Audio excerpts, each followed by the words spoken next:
This week in the shop, we get updates on Sean's 80 series, Colin's Wagoneer,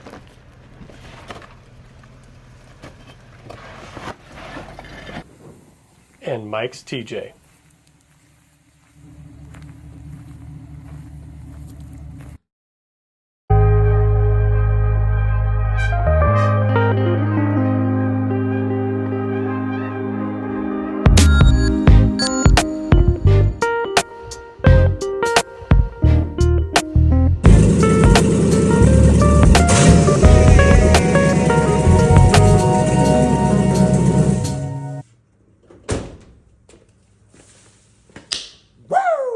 Hey, I'm Sean from Campfire Passport podcast. That's where you might have heard my voice before. And if you've listened to our podcast any amount of time or watched us in our little virtual rooms, you'll know that I love my Toyota Land Cruiser. This is my 80 series Land Cruiser. We're going to do a quick little walkthrough of my most recent work to it. This 94 Land Cruiser that I've owned for a long time has always been around with the intention that it probably wouldn't live with its 1FZ factory engine for very long.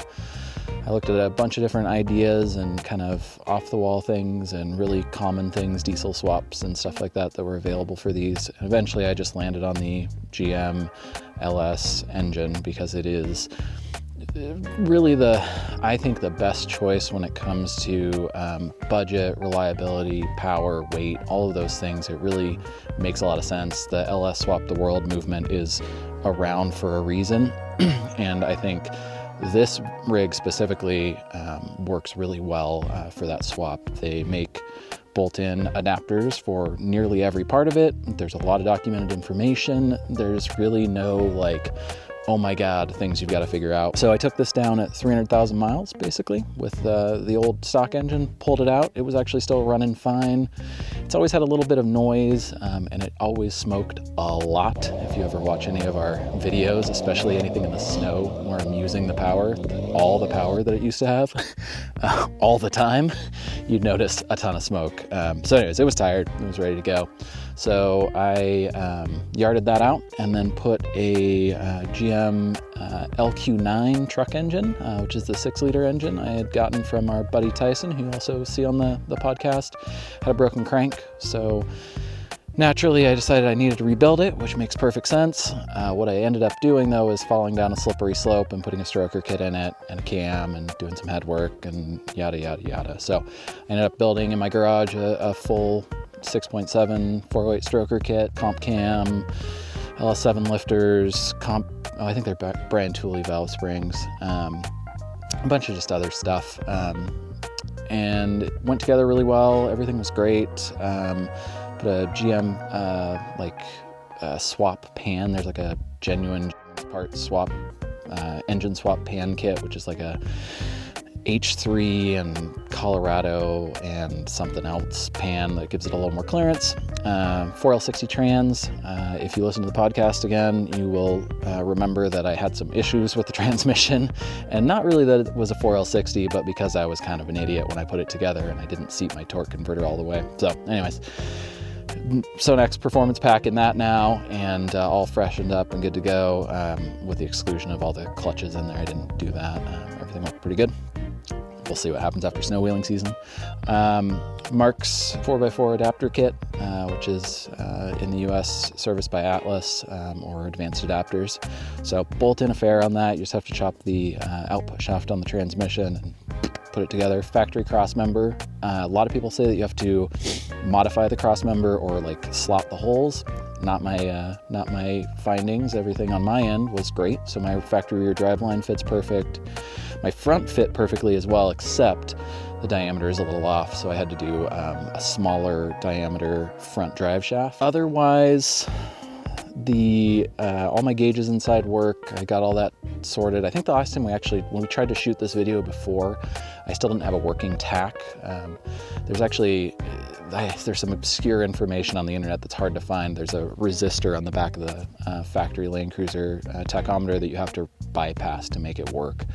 Weird thing that some people say you don't have to do, but I don't believe them. I don't know how it would work because it didn't work for me. But anyways, everything works now. It's all good. Factory ECU in there for the GM truck. It's got like I'm using an HP tuner setup to get it unlocked and tuned and all that kind of good stuff. But otherwise, man, it's great. I have 1,500 miles or so on the entire setup now, including a pretty long camp trip that we did, our Hawaii camp trip.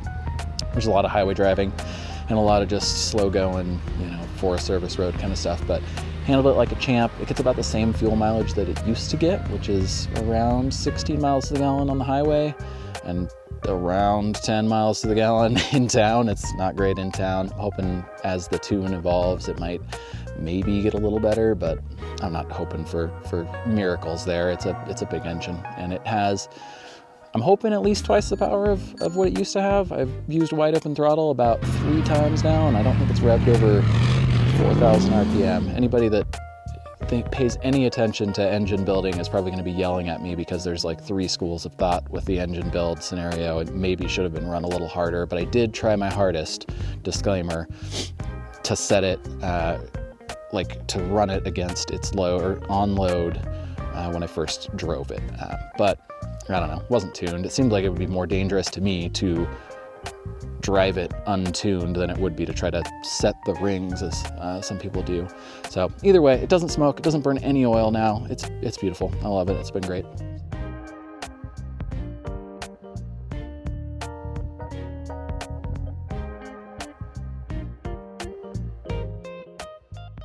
Today I'm going to be working on the Wagoneer. I wanted to add a compressor for airing up and whatnot when out on the trail and such. I have a compressor from my previous build in the Range Rover. What I have is a Viair 444 air compressor. I was running a tank in the Range Rover, which I am not going to be doing in this iteration. I do plan on adding it later, but for now, I'm just going to run the compressor. I'm going to do something super simple so that it's kind of like a portable compressor, but it'll be hard mounted rather than in a bag taking up space somewhere. I thought about putting it on the frame rail. There's a couple of good spots there that would probably work, but it's going to be dirty, it's going to be wet, and I happen to have a giant engine bay that is somewhat conducive to being able to have a compressor fit in that space. So I'm going to give that a shot instead and see how it goes. Yes, I'm using drill screws. Yes, they're too long, but they're what I have, and I don't know how permanent this position is going to be really, so I don't really care.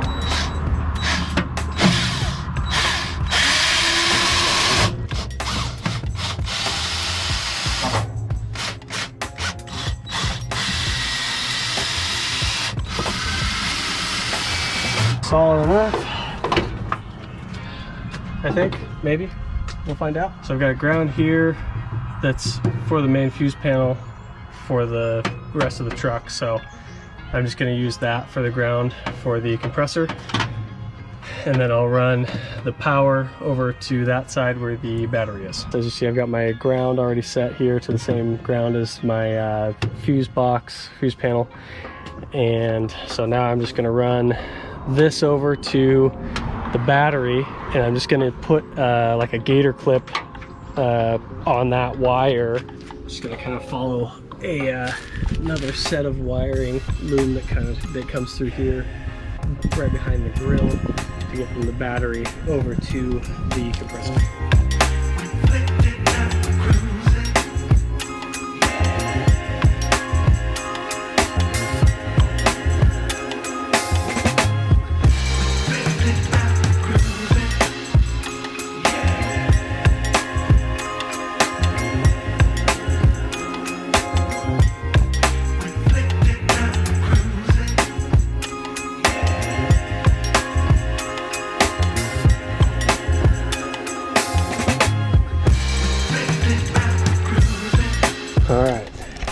So I have compressor over there and wire ran over here onto a reused gator clip here from a, you know, cutting it off with something else.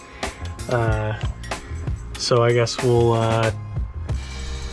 put it on the battery here and see if it runs.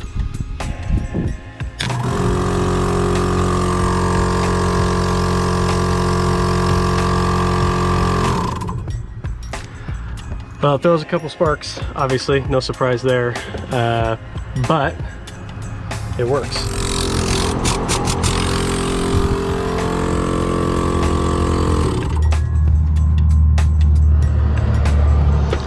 And we can just kind of stash that guy down there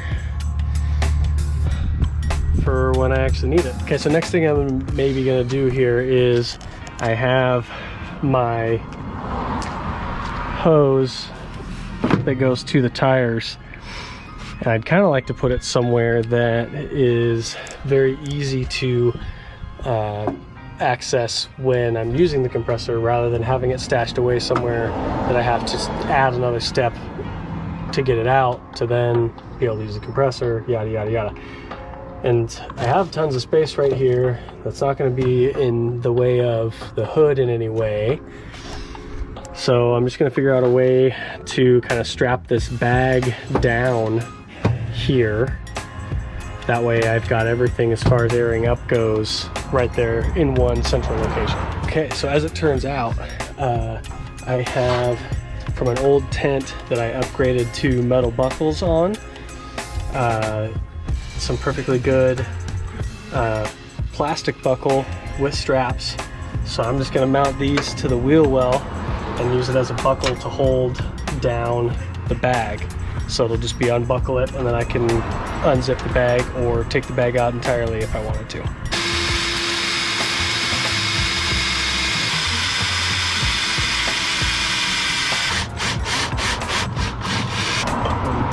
You can go through the strap so it'll kind of isolates it in case it does slide forward or backward at all. But should kind of be able to put some stress on it, like so. Moves a little bit, but overall, I think that's going to hold it there just fine.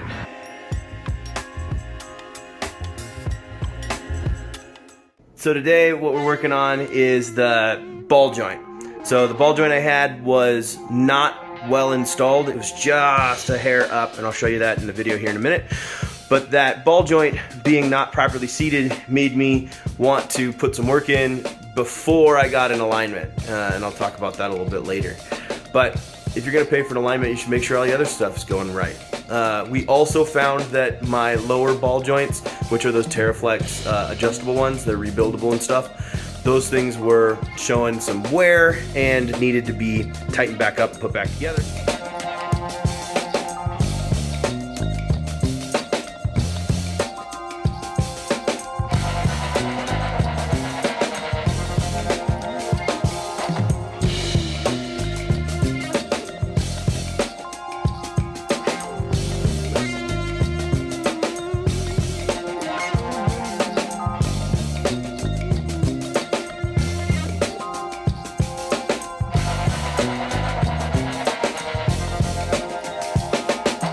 Okay, so one thing you guys might have noticed during that time lapse that went wrong was the hub that's supposed to stay attached to the end of my RCV shaft separated, and I don't know why.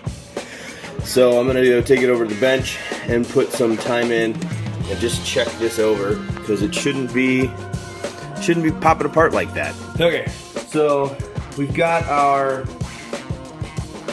I get the ball end of our RCV shaft, and we've got our end here. Now this is a snap ring that is supposed to groove into this shaft point here. So what I'm thinking happened is it either was never set fully, or they reused the ring too many times in a rebuild or something, and it just didn't snap. So what I'm going to try and do is just snap it together and see if that works. And if it doesn't work, then I'm gonna have to figure out if there's a part number for that and order something. So what should happen is this should push into here, snap in hard like that, and then not come out. Hey, what do you know? So if I pull out, it doesn't come out. Great. So this kind of gives you a little bit of what you'd see on the inside of an RCV.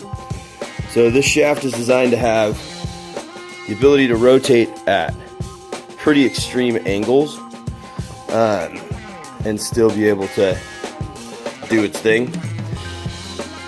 It's also way more beefy than what it came from, which originally I had a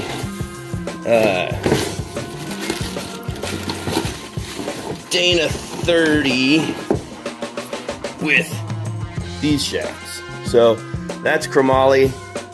That's like way stronger joint system than this. The ends are stronger. The actual spline, take a look at the difference there. So that spline is bigger, has more engagement, doesn't neck down as far, has more connection. Same thing on our lowers. So that's a much bigger short end of the shaft. So kind of cool to see what the difference is. The Dana 44 is already stronger, and then these shafts, I talked to the guys at RCV, and jokingly, I don't think that truthfully, but jokingly, they were like, well, if you're not putting out 1,000 horsepower, you really don't have a whole lot to worry about. That's on 35-inch tires. So seems like a pretty good, strong product. All right, well, I'm glad that that snapped back together. It looks like it just wasn't snapped fully originally, and now we're good to go. I'm gonna start pressing that other ball joint back into place correctly, and then we'll start reassembling. I have the TerraFlex adjustable lower ball joints, and so I was getting out my gear so that I could tighten that up just a smidge because they were starting to loosen. It's just one of these, and then you snap it on there and you tighten her up as you go. You can tighten or loosen it. Really, I just was super loose, so I snugged it up a little bit, and then next, once everything's back together and it's on the ground, I'll push this in here and I'll torque that and make sure that it is correct. But we got this bad mamma jamma on here. The lucky part that I get to play with is that, you know, my impact doesn't fit up there. So I'm starting to tighten it down. We're starting to get quite a bit more engagement there. So that's getting pretty close to right. I'm gonna just put a little bit more pressure on it. And I think that that is close enough. So if we look at it, we can see it's all pressed on and it's seated evenly around there now, whereas before it had quite a bit of a lip. Ain't got no lip now. So now I'll loosen this whole thing up, pop it all off, and then I can start. I'm gonna grease everything since I have easy access right now, and then I'll start reassembly. Right, hopefully you can see that. What this is here is that little collar I was telling you I was gonna adjust on this side, and I'm gonna just put the wrench on it and see if it feels loose or tight. And it's definitely loose, so I'm gonna turn that the correct way, tighten that thing up a bit. You're supposed to use a wrench with inch pounds and all that stuff. I don't have that, so I'm just using a very small wrench and tightening it a little bit to try and make it work the way I want it to. So we're gonna just snug that down a little. See if that makes a difference later on down the line. Hopefully, because that was so freaking loose, this might help solve some of my wobble problem. Everything else under here looks pretty good and pretty tight. All right, so we've got everything back together. Gonna take Tyson his toolkit back. Front end feels quite a bit tighter already. So hopefully that means that we had some positive impact on that. Nothing's clanking or, whoa, too much power. Nothing's jumping around or clanking or being weird. Everything just seems to be working. We're gonna be doing a video today with a mobile alignment tech. This guy is super cool. He's gonna come into my garage and do a little bit of work on getting this thing squared away. Currently, everything on it is where I put it, and this guy is not known to be super precise. It runs and drives pretty decent, but it just doesn't seem like it's 100%. So what I'm gonna go ahead and do is pay a professional to do it right. Seems like a super good dude. He seems super smart. He's a chassis builder in the local area. When he gets here, I'll make sure he's cool with me recording everything. And then if he is, we'll do a little introduction and then we'll get after it. He's gonna do all the work, obviously. It's his job. I'm not gonna be jumping in and helping unless he asks me to, so that way I'm not in the way. We had Pierre out with Altered Ego alignments. This guy is a freaking chassis genius. I got a chance to talk to him. He's been a chassis guy, a drag racing guy for a long time. Used to work in alignments at a local shop and then decided to start doing it on his own. He's got a really cool setup, and he's able to basically build out my garage to be an alignment shop so that I can have him do all the work in my space. It's so cool that he's able to do that. So basically what he did is he came in, he set up all his equipment, made my garage the alignment shop, and then started building. He set it all up so that I could have my whole system aligned and set up. So basically what we did is we went ahead and took that front axle and we moved the driver's side forward so that it would be able to focus on setting that angle correctly. And then from there, it's set up correctly to the rear. It's really nice. I feel really cool because the whole rear axle was installed by me. I did all of it. And I am not a professional fabricator. I'm not a professional welder, but I did my best and I built the whole darn thing. And he said it was super square and it was lined up really well and it was really well set up. So I'm super stoked about having him out there and doing a good job with my Jeep. I also want to point out, look at how freaking beautiful it is today. This is my favorite day of the year. It's my first day I get to run my half doors. So I got this thing set up for summertime mode. I'm super stoked because this thing with half doors just looks and sounds mean. So anyway, wanted to thank you guys for checking it out. Thanks for checking out our channel. Hopefully you hit that like button. Hopefully you hit that subscribe button. We're trying to get to any number of subscribers at this point. It's just us, you know, messing around on YouTube. We're having a lot of fun, but we want to keep you guys in the loop. We try and put out a video every week of just kind of our updates on the Shit Show Jeep, updates on Jesse's Suburban Raw Dog. We got van life stuff, we got Rover stuff. We might be able to convince Sean to video some of his LS swapping for his Toyota. So we're just trying to get some cool equipment. And then later on, now that springtime is here, we're gonna start putting on a bunch of adventure content. So we're really excited to start filming and building that. So we'll have camping stuff and wheeling stuff and just get some really good adventure content out there. Anyway, thanks for watching Campfire Passport. This has been your update on the Shit Show Jeep, and hopefully we'll see you again soon. Later.